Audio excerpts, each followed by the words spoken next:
आज का कन्वर्सेशन शुरू करने से पहले मैं आपसे कुछ सवाल पूछना चाहती हूँ, जिन सवालों को आपको सिर्फ सुनना है और जवाब देना बिल्कुल ज़रूरी नहीं है। कभी ऐसा हुआ कि आपने कोई डिसीजन लेने के बारे में सोचा और आपको अचानक से हेजिटेशन शुरू हो गई, या आपने कोई बात सोचा कि मैं किसी से कहूँगा और अचानक से आपका मन सिनेरियोज़ बनाने लग गया कि कहीं कुछ गलत हो गया तो, कहीं लोगों ने मुझे जज कर लिया तो, कहीं सारी बात बिगड़ गई तो, या आप रात को सोने के लिए बेड पे गए, आपकी बॉडी बेड पे है, लेकिन फिर भी जो आपका माइंड है वो कल के बारे में सोच रहा है, कल के डिफरेंट सिनेरियोज़ के बारे में सोच रहा है, कल क्या होगा उसके बारे में सोच रहा है। अगर आपके साथ ऐसा कुछ भी होता है तो आज का कन्वर्सेशन आपके लिए है। हेलो फ्रेंड्स, मैं हूँ शिल्पा सिंह और आप देख रहे हैं अनंत दृष्टि, और एक ये प्लेटफॉर्म है जहाँ पे हम कॉन्शियस लिविंग के बारे में बात करते हैं। अगर आपको भी ये कन्वर्सेशंस मीनिंगफुल लगती हैं तो प्लीज़ आप चैनल को सब्सक्राइब करिए, लाइक करिए और ज़्यादा से ज़्यादा लोगों के साथ शेयर करिए, ताकि बाकी लोग भी एक अच्छी और पीसफुल लाइफ जी सकें। आज हम इस फिनोमेना के बारे में बात कर रहे हैं जिसे हम फियर बोलते हैं। तो जो ये फियर होता है ये बहुत ऐसी चीज़ है जो सबके साथ होता है, और आज हम इसको क्लियरली देखने के बारे में बात कर रहे हैं। ना हम इसे फिक्स करेंगे, ना हम इसके टूल सीखेंगे कि हम कैसे इसे ओवरकम कर सकते हैं। क्योंकि होता क्या है, जब हम किसी चीज़ को सच मान लेते हैं तो हमें लगता है कि हमारी पूरी लाइफ के जो डिसीजंस हैं वो उसी चीज़ से चल रहे हैं। हमारी चॉइसेस, हमारी अनकॉन्शियस कॉन्शियस थिंकिंग और हमारी एनर्जी सिर्फ उसी सच से कंट्रोल हो रही है। तो बहुत ज़रूरी है पहले ये समझना कि जो हम सोच रहे हैं, जो हमारा बिलीफ है, जिस चीज़ से भी हम डील कर रहे हैं, कि वो क्लियरली है क्या। और हम ये देखेंगे कि हर रोज़ जिस डर के साथ, जिन छोटे छोटे से फियर्स के साथ हम जीते हैं, क्या वो एक रियल डेंजर है, या हमने अपनी ज़िंदगी के रास्ते में वो रिस्पॉन्सेस को सीखा है। तो जैसे अगर आप इमेजिन करें या आप अगर सोचें, कभी आप अपने आप से रुक के पूछें कि क्या इस पर्टिकुलर मोमेंट पे अभी में मुझे डर लग रहा है, क्या मैं अनसेफ हूँ, तो ज़्यादातर आपका जवाब होगा नहीं। क्योंकि इस मोमेंट पे आप कंप्लीटली ग्राउंडेड हो, आप ज़मीन से सपोर्टेड हो और आप बहुत कंफर्टेबल हो। तो जो ये फियर का एक्सपीरियंस होता है, ये ऐसी चीज़ है कि जिससे कोई एस्केप नहीं कर सकता। ये सभी के साथ होता है और सभी को ये डर फील होता है। तो हमें जो ये फील होता है कि ये कोई पर्सनालिटी का हमारे अंदर फ्लॉ है, या हमें फील होता है कि हमारे अंदर कॉन्फिडेंस की कमी है, या हमें फील होता है कि ये हमारी कमज़ोरी है, तो यहाँ पे ये समझना बहुत ज़रूरी है कि ना ये हमारी पर्सनालिटी का ट्रेट है और ना ही ये हमारे कैरेक्टर का फ्लॉ है। एक ये बहुत नॉर्मल बायोलॉजिकल और साइकोलॉजिकल रिस्पॉन्स है जो हमारा माइंड क्रिएट करता है जब हम फ्यूचर के होने वाले किसी भी पेन को, लॉस को, या किसी भी डेंजर की पॉसिबिलिटी को इमेजिन करते हैं, तो हमें फियर अराइज हो जाता है। इस एग्जैक्ट मोमेंट पे आप बहुत सेफली सांस भी ले रहे हो, इस एग्जैक्ट मोमेंट पे आप बहुत ग्राउंडेड भी हो, और क्योंकि फियर का जो काम है वो प्रेजेंट मोमेंट का नहीं है। फियर का काम है आपको प्रोटेक्ट करना, हमेशा हमेशा आपके एनवायरनमेंट को स्कैन करना और फ्यूचर के बारे में देखना कि आप सेफ हो या आप सेफ नहीं हो। पर ये जो फियर जैसी चीज़ है ये फिर भी हमें ट्रैप कर ही लेती है, ये हमारे पास आ ही जाता है। क्योंकि फियर जो है हमेशा अभी से रिलेटेड नहीं होता, इस मोमेंट से रिलेटेड नहीं होता। जो फियर होता है वो अगर से रिलेटेड होता है, कि अगर ऐसा हो गया तो, अगर ऐसा हुआ तो। और जहाँ पे भी हमारी इमेजिनेशन होती है, तो इमेजिनेशन में हमारा फियर जो है वो बहुत नेचुरली ग्रो करता है। अब हम ये समझेंगे कि ऐसी क्या चीज़ है, ऐसे कौन से फियर्स हैं जो हमारे जन्म से होते हैं। तो बेसिकली जो ह्यूमन बीइंग है ना, वो दो तरह के फियर्स के साथ बॉर्न होता है। सिर्फ दो ही तरह के ऐसे डर होते हैं जो हमारे पास हमेशा से होते हैं, जन्म से होते हैं। जो पहला डर होता है वो होता है गिरने का डर, और जो दूसरा डर होता है वो होता है बहुत ऊंची आवाज़ का डर, एक बड़ी नॉइज़ का डर या तेज़ आवाज़ का डर। तो ये जो दोनों फियर्स हैं ना, ये हमारे नर्वस सिस्टम में ऑलरेडी प्रोग्राम्ड होते हैं और हमारे बर्थ से होते हैं। और एक तरह से समझें तो ये दोनों ही फियर्स ना हमारी शील्ड का काम करते हैं, हमारी प्रोटेक्शन का काम करते हैं। तो अगर आप एक एक्सपेरिमेंट भी हुआ था बहुत पहले, जिस एक्सपेरिमेंट में ना साइंटिस्ट ने जो छोटे बच्चे थे उनको एक ग्लास टाइप के एरिया में रखा, जिससे उनको समझ नहीं आया कि वो ज़मीन पे हैं या बहुत गहरे नीचे गिरने वाले हैं। तो अचानक से क्या हुआ, इंट्यूटिवली वो जो बच्चे थे वो उस ग्लास प्लेटफॉर्म पे जाते जाते ना रुक गए, वो थम गए, और उन्होंने ये फील किया कि कुछ सेफ नहीं है। बहुत छोटे बच्चे थे, उनको ग्रेविटी का कोई रूल नहीं पता था, उनको किसी ने थ्योरीज नहीं सिखाई थी, लेकिन वो बिल्कुल छोटे बच्चों को भी ये समझ में आया, उनकी बॉडी को ये समझ में आया कि ये डेंजर है। और ऐसे बहुत सारे एक्सपेरिमेंट से बाद में पता चला कि ये दो तरह के फियर ही हैं जो हमारे अंदर हमेशा के लिए इनग्रेन्ड हैं as a protection shield by universe, ताकि हम इमीडिएट डेंजर से बच पाएं। जैसे ही हम ऊंची आवाज़ सुनते हैं वैसे ही हमें फील होता है कि कहीं पे अचानक से हमारी मसल्स टाइट हो जाती हैं, हम कॉन्शियस हो जाते हैं, हम एक्टिव हो जाते हैं। लेकिन जो बाकी फियर्स हैं, तो अगर हमने ये बोला कि सिर्फ दो ही फियर जन्म से हैं, तो हम सोचेंगे कि जो बाकी फियर्स हैं फिर वो कहाँ से आते हैं। तो सिंपल है जवाब कि वो सारे फियर्स हम अपनी सोसाइटी से, लोगों की एक्सपेक्टेशंस से और कंपैरिजन से सीखते हैं। जैसे एक छोटा बच्चा होता है, अगर वो देखता है कि उसके पेरेंट्स को जजमेंट से डर लगता है, तो वो ये समझ जाता है कि जो वर्ल्ड है वो अनसेफ है। या छोटे बच्चे को ये लगता है कि अगर उसने गलती की तो उसे डांट पड़ेगी या उसको शर्मिंदगी फेस करनी पड़ेगी, तो वो जो फेलियर होता है या नई चीज़ों को जब ट्राई करना होता है वो उन चीज़ों से डरने लग जाता है।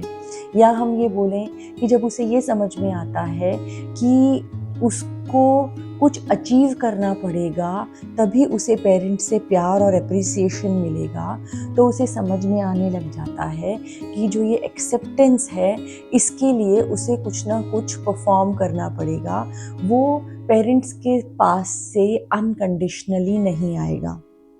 तो ऐसी ही छोटी छोटी चीज़ें हैं जिससे हम समझते हैं।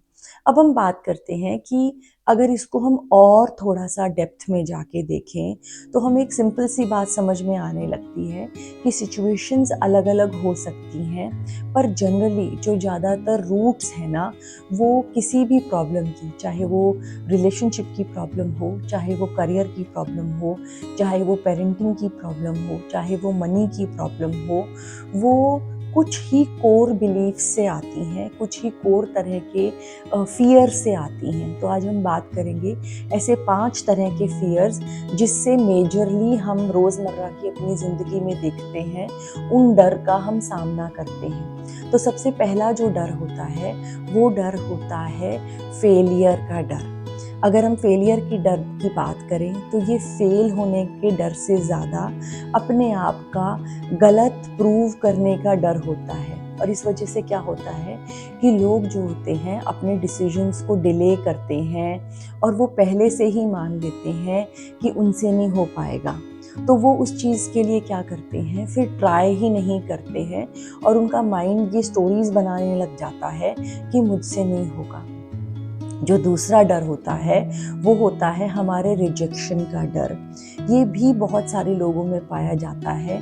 जब हमें डर लगता है कि लोग हमें ना बोल देंगे, या हमें लगता है कि लोग हमें जज करेंगे, या हमें लगता है कि हम लोगों को अपने डिसीजन से डिसअपॉइंट कर देंगे, तो ऐसे में हम क्या करते हैं, हम अपनी नीड्स को बहुत क्लियरली लोगों को नहीं बता पाते, या हम अपनी बाउंड्रीज़ को अच्छे से सेट नहीं कर पाते, और हम अपने ना ओरिजिनल सेल्फ में या ऑथेंटिक सेल्फ में रह के बात नहीं कर पाते, क्योंकि कहीं ना कहीं हमें डर होता है कि लोग हमें रिजेक्ट कर देंगे। तीसरा जो डर होता है वो होता है सक्सेस का डर। अब आप मुझे ये बोलेंगे कि सक्सेस का डर कैसे? सक्सेस तो बहुत अच्छी चीज़ है। हाँ, सक्सेस अच्छी चीज़ है, पर सक्सेस चेंज लाता है। और चेंज किस चीज़ में लाता है? एक्सपेक्टेशंस में लाता है, कंफर्ट में लाता है, आपकी आइडेंटिटी में आता है, आपकी रिस्पॉन्सिबिलिटी में लाता है। और इसीलिए ना कुछ लोग जो चेंज से डरते हैं वो अनकॉन्शियसली अपने सक्सेसफुल होने को भी सेल्फ सबोटाज कर देते हैं, क्योंकि आगे बढ़ने का मतलब है थोड़ी चीज़ों को बदलना और अपने कंफर्ट से बाहर निकलना। जो चौथा फियर होता है हमारा वो होता है इम्पोस्टर सिंड्रोम। तो इम्पोस्टर सिंड्रोम क्या होता है कि कई बार ना लोगों को ये डर लगता है कि अगर लोगों ने मुझे जान लिया तो एक दिन उनको पता चल जाएगा कि मैं इतना कैपेबल नहीं हूँ जितना लोग मुझे सोच रहे हैं। और ऐसे में वो क्या करते हैं, वो अपनी अचीवमेंट्स को ना लक के नाम पे डाल देते हैं कि यार मैं तो थोड़ा सा ना लकी था, इसीलिए मैंने ये अचीव कर लिया। या उनको कॉम्प्लीमेंट्स मिलते हैं ना, तो वो उन कॉम्प्लीमेंट्स को ना बहुत कंफर्टेबल नहीं होते लेने के लिए। तो यही इसके छोटे छोटे से फियर के साइन हैं। जो पांचवा फियर है, जो काफ़ी मेजर फियर है, वो है अबेंडनमेंट का फियर, छोड़े जाने का फियर। जब हमें लगता है कि रिलेशनशिप्स में हमें कोई छोड़ के चला जाएगा, या हमें निकाल दिया जाएगा किसी टीम से, या अपनी फैमिली से दूर कर दिया जाएगा किसी डिसीजन की वजह से, तो हम क्या करते हैं, हम अपनी नीड्स को ना क्लियरली नहीं बताते, और हम ना उसी रिलेशनशिप में या उसी जॉब में या उसी सिचुएशन में रहते हैं ताकि हम ना कॉन्फ्लिक्ट ना क्रिएट करें, हम अपनी नीड्स ना बताएं, और हम ना उसी में फंसे रहते हैं और हम निकल नहीं पाते, क्योंकि हमें कहीं ना कहीं ये लगता है कि किसी भी कीमत पे अगर पीस खरीदी जाए या पीस मेंटेन की जाए तो वो अच्छी चीज़ है। तो ये जो 5 एरियाज़ हैं ना फियर के, वो हमारी लाइफ में ना कुछ रूप बना के, मिक्स होके ये आसपास ही घूमते रहते हैं, और हमें ये समझ में आता है कि ये वो पैटर्न्स हैं जो एक समय पे कभी हमने एज ए प्रोटेक्शन यूज़ किए थे, लेकिन हमने ना उनको अनकॉन्शियसली अपना रोज़ का पैटर्न बना लिया, जबकि आज वो प्रोटेक्शन नहीं है, आज वो हमारे सपनों को, हमारे थॉट्स को वो लिमिट कर रहे हैं। और इस सब के पीछे, इन पांचों फियर्स के पीछे भी अगर मैं इसकी और इनर लेयर में जाऊं, तो एक ही सेंट्रल कोर बिलीफ है, और वो बिलीफ ये है कि मैं सब कुछ करूँगा बस इसलिए क्योंकि मुझे कहीं ना कहीं ये फील होता है कि आई एम नॉट इनफ, और जब मैं इनफ नहीं हूँ ना तो मुझे प्यार नहीं मिलेगा। तो मैं बहुत ट्राई करता हूँ अपने आप को बहुत अच्छा बनाने के लिए, बहुत प्रूव करने के लिए। और ये जो सारे बिलीव्स हैं ना, ये अक्सर चाइल्डहुड में आते हैं, जो हमें डायरेक्टली सिखाए नहीं जाते, पर इनडायरेक्टली ना हमें फील कराए जाते हैं। जैसे एक छोटा बच्चा होता है ना, उसको जनरली फील होता है कि जैसे हम कहते हैं ना कि बच्चे पोएम सुनाओ, और फिर वो पोएम सुनाता है तो फिर पेरेंट्स बोलते हैं मेरा बहुत अच्छा बेटा, मेरा राजा बेटा, और उसे गले से लगा लेते हैं। तो बच्चे को ये समझ में आता है कि जो एप्रिसिएशन है ना वो आपकी परफॉर्मेंस से आएगी, जो आपका प्यार है ना वो आपका परफॉर्मेंस से आएगा। या जैसे हम बोलें कि मिस्टेक्स के ऊपर शर्म आना, तो कई बार क्या होता है कि बच्चा रो रहा है या गिर गया या कोई गलती होगी, तो हम ऐसे बोलते हैं कि स्ट्रॉन्ग बॉयज़ डोंट क्राई।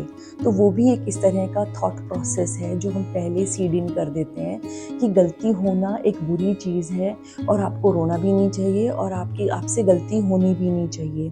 या हम छोटे बच्चों के इमोशंस को इग्नोर कर देते हैं, उनकी फीलिंग्स को ध्यान से सुनते नहीं हैं।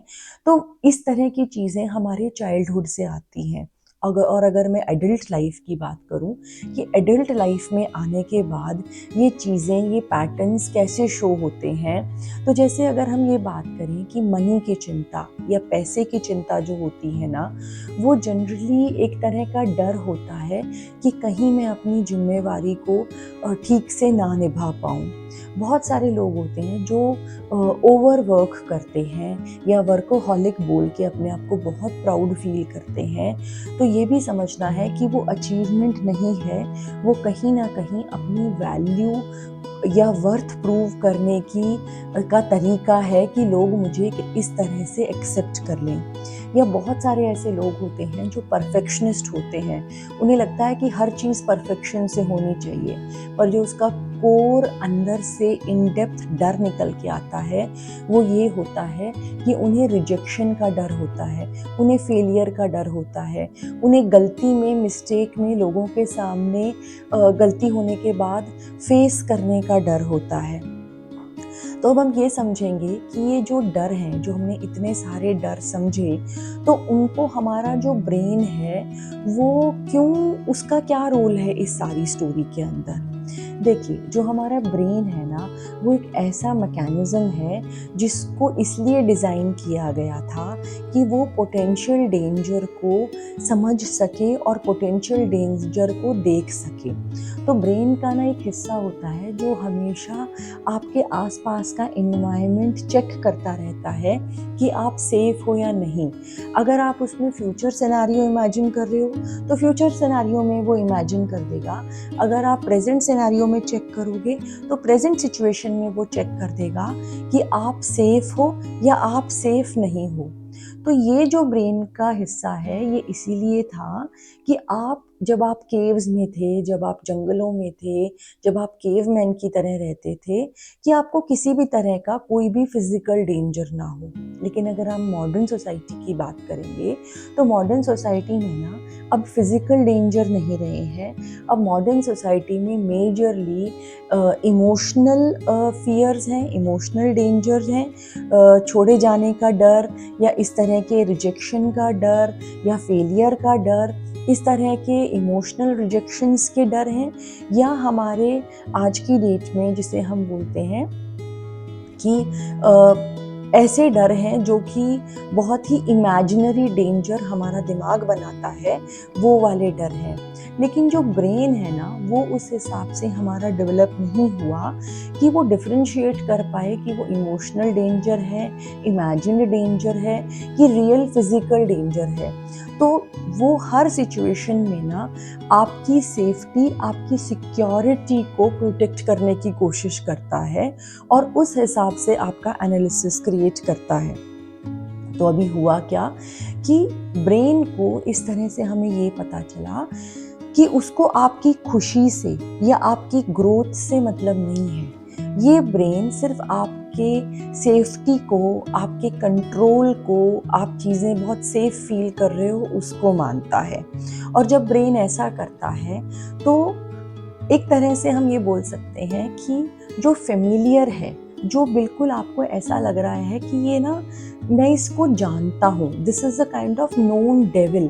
तो वो जो नोन डेविल होता है ना, चाहे वो अनकंफर्टेबल है, चाहे वो हर रोज़ हम उससे परेशान हो रहे हैं, पर क्योंकि मेरे को वो पैटर्न पता है, मुझे पता है मेरे साथ इस रिलेशनशिप में ऐसा बिहेव होगा या इस जॉब में ऐसा बिहेव होगा, तो वो ना फेमिलियरिटी को सेफ्टी समझने लग जाता है और हमें नई जॉब में स्विच करने के लिए, नए रोल में स्विच करने के लिए, नए रिलेशनशिप में जाने के लिए, नई चीज़ों को ट्राई करने के लिए, जो हमारी ग्रोथ से रिलेटेड चीज़ें होती हैं, उन चीज़ों को अवॉइड करता है। और हम इन चीज़ों को सच क्यों मानते हैं? हम सच इसलिए मानने लग जाते हैं इस फियर को या इस डेंजर को, क्योंकि ये हमारी बॉडी में भी रिएक्ट करता है। तो जैसे हमने पहले सीखा था कि जब जैसे कोई डेंजर आता है, हमारी मसल्स टाइट हो जाती हैं, हम भागने की कोशिश करते हैं या हम लड़ने की कोशिश करते हैं, जिसे हम जनरली फ्लाइट या फाइट रिस्पॉन्स बोलते हैं बॉडी का, फॉर सर्वाइवल। तो इसी तरह से ना जो हमारा ब्रेन है वो ये इमेजिन करता है कि इस सिचुएशन में मुझे क्या करना है, और बॉडी में भी अकॉर्डिंगली रिस्पॉन्सेज होते हैं। तो जब हमारी बॉडी में कोई एंग्जाइटी या कोई मूवमेंट होती है तो हमें लगता है कि हाँ ये सच है, और हम ना क्लियरली देख ही नहीं पाते, हम क्लियरली डिफरेंशिएट कर ही नहीं पाते, हम अपने सवाल, अपने अंदर में होने वाली चीज़ों को चेक कर ही नहीं पाते कॉन्शियसली कि क्या ये मेरा फियर है, और क्या ये मेरा फियर एक पैटर्न है, क्या ये मेरा फियर सिर्फ मुझे सेफ रखने के लिए है, फेमिलियर सिचुएशन में रखने के लिए है, क्या ये एक्चुअली मुझे ग्रोथ दे रहा है, क्या ये मुझे खुशी दे रहा है। तो आज का जो हमारा एपिसोड है ना, उसका ये पर्पस नहीं है कि मैं उसको फिक्स कैसे करूं। आज हम इस बारे में बात कर रहे हैं कि मैं खुद को अपने डर से अलग होके देख सकूं कि ये मैं हूं और ये मेरा डर है, और ये डर मेरे किस अंदर के कोर बिलीफ की वजह से आ रहा है। तो जब भी आपको ऐसा लगे कि आप रात को सोने जा रहे हो, उस समय पे ना अपने दिन में किसी एक ऐसी फीलिंग को सोचो कि आज कब वो मोमेंट हुआ जब मुझे ये फील हुआ कि मैं ना किसी डिसीजन को हेजिटेट कर रहा हूँ, या किसी डिसीजन को लेने के पीछे मुझे डर लग रहा है। और फिर दूसरा सवाल करो कि अगर ये मेरा डर सच हो जाए तो मुझे कैसा महसूस होगा, या उस समय पे मैं ये जो बिलीफ है ये कहाँ से आया। तो हम ये पाएंगे कि इन सारी चीज़ों का जो बिलीफ है ना कहीं वो इसी से आ रहा है, जो कोर सेंट्रल बिलीफ है कि आई एम नॉट इनफ, और अगर मैं इनफ नहीं हूँ तो मुझे प्यार नहीं मिलेगा। और यही चीज़ें हैं जो बहुत इम्पॉर्टेंट होती हैं जब हम डेली प्रैक्टिस करते हैं, जब हम डेली अवेयरनेस में रहते हैं और अपने आप को समझते हैं। तो आज हम इतना ही समझेंगे और अपने आप को और अपने डर को अलग देखेंगे, और इसी को हम अवेयरनेस बोलते हैं, और इसी को हम अनंत दृष्टि बोलते हैं। So thank you for watching अनंत दृष्टि। अंटिल नेक्स्ट एपिसोड, जिसमें हम फिर फियर के बारे में बात करेंगे और उसको और गहराई से जाके समझेंगे। Until then, please stay aware, please stay peaceful. Thank you so much.